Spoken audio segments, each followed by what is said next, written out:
You see, here is the sea, Mr. Sanders, so calm and apparently unchanging. And yet it is part of my new conception about the nature of the world at this same sea.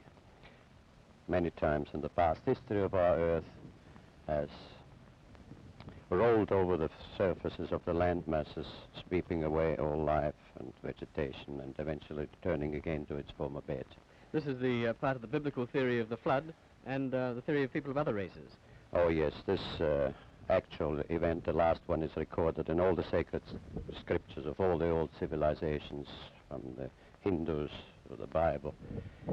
Mr. Foster, before we go on with that, you've made a number of predictions, scientific predictions, which you claim have come true.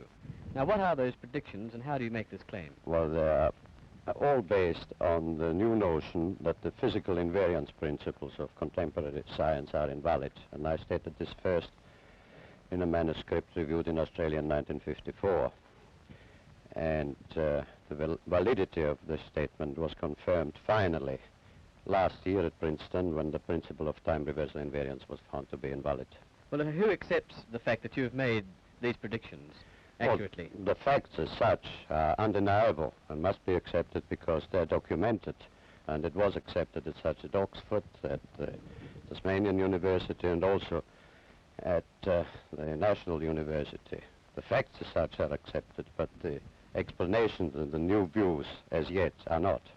Do you mean to say that you reject all the basic principles of science established since Aristotle's day? No, it does not mean that. I state and maintain that those concepts and interpretations of science, which are still based today on Aristotelian logic, have a certain purpose, but that is defined by a statement as that a spade is a spade or a fine chisel is a fine chisel. But these concepts are inadequate for a complete understanding of the real nature of the world. How is it possible, Mr. Foster, that you as an individual can work out these theories when all the other established scientists have computers and all the money of governments behind them, and yet they apparently can't? Well, I do not claim at all that it is due to my own intellect or to my own penetration. I have been deeply interested from early youth in the real nature of the world, and I held my own views and ideas. But many years ago, about 14 years ago, when I was challenging one of the fundamental conventional principles of science, I had a definite inspiration, not knowledge as such, but an indication and a guidance which I followed and which I worked very hard and to evolve into a new structure of understanding. Inspirations are related to thoughts of genius. Do you think or consider yourself to be a genius? No. I consider myself to be an ordinary, humble person who wants to serve mankind with what man has striven for from the beginning of consciousness, with truth and understanding of the world. Well, now, one thing, you have a theory about the moon, and we expect to be able to get observable facts about the moon fairly soon. What is your theory? Well, it is by now rather more than a theory. 10 or 11 years ago, I stated to various scientists that the moon is not a piece of rock, but it is a plasma phenomenon, cosmic plasma, and that this fact will eventually be confirmed. I made certain predictions which were already confirmed in 1958, and the situation now is coming close to a complete confirmation. What will be the result if you're proved to be correct in your theories? The result will be profound and decisive, because it will give proof that a complete reinvestigation of the laws of nature is necessary. Because if the moon is a plasma, no man will ever land on it. The soft landing attempts will all fail. That means that the mass of the moon is less, far less, than is currently assumed. It's in a different state of energy, and it has far less mass. That means there is no more explanation for the tides. If the moon, for example, had only 1,000th part of its current mass, then the tides would only be 2 inches high under conventional theories instead of sometimes 14 feet. And that means that if it is proved that the moon is a plasma, then all gravitational theories are out, and a new concept of the cosmos and of its laws has to be evolved. Aren't you being a bit adventurous, though, because you know that we're going to be able to test out your theories on the moon fairly soon? Well, not anymore. 11 years ago, of course, it was rather taking a risk. I was considered a lunatic, of course. But by now, the evidence, accumulated evidence, is already so much in my favor and I'm not taking any risks anymore. On the contrary, there is scientific views expressed all over the world now that the moon seems to be of a quite different nature of what was assumed. But the Americans and Russians are thinking of landing men on it. Well, that will never happen. Not on the moon. On Mars, on Venus, on other planets, yes, but the moon is definitely, as I assert, a plasma. Isn't there a slight contradiction? You mentioned the moon and the tides, Mr. Foster, and at the earlier part of the interview you talked about the tides sweeping over the Earth. Well, there is no contradiction there, because once the moon is proven not to be a piece of rock, but something of far less mass, and the gravitational theories are out and discarded, new concepts have to be involved which will show that the lawfulness of nature in the cosmos is identical to that in a hydrogen atom or in atomic processes.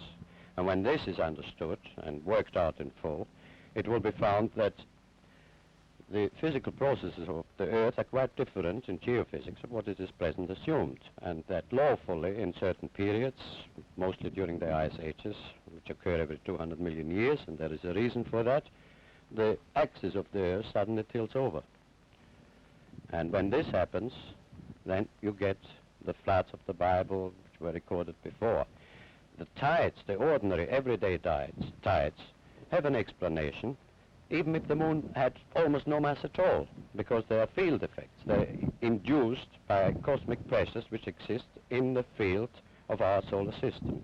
What's the benefit to mankind in your theories? Well, the first one, and the most important I would briefly put down, is this. I think it is a new conception about the nature of the cosmic world and about the nature and the veracity of consciousness, conscience, of morality. At present, we have a glaring contradiction in the assertions of fundamental science. Scientists assert that they are completely uninhibited in their pursuit of truth, that they're completely uninhibited in their pronouncements, and that they produce for mankind, out of their knowledge or understanding, means which man can use according to his moral nature. So if the scientist produces a television set or a jet motor car, or a hydrogen bomb, it is up to the common man then to use it in a manner which he finds according to his human nature. Yet, the very same processes of dialectics of science also declare that morality, concept of man's moral nature, is an illusion, that it is merely behaviorism or something due to conditioned reflexes or to herd instinct, and this, of course, is a contradiction which must be resolved and must go out. And it will be found as a consequence, what I had the privilege to see and to experience in my mind, that there is a moral law in the universe in which we partake, and which is binding on us, and which is decisive on our future. Now, in the practical aspects, when it is understood that the geophysical laws are quite different, and that this tipping over of the Earth axis has occurred often, suddenly in the past, and will occur again, if the new view is elaborated, and I will not live long enough anymore to do that, it will be understood that the speed of light is not a universal constant, as it is now the foundation of science, that it is changeable, and that perhaps 50 years before the next change of axis, there will be an increase in the speed of light. And if scientists will work out why and how, then there will be sufficient warning that mankind can prepare itself. Instead of building atom bomb shelters and hydrogen bombs by the millions, we will build provisions of making humanity floatable and to survive this crisis. So it comes again to the age-old concept that truth is the guidance, the hope, and the directive of the human mind, and that man must strive to understand and to know the real nature of the world.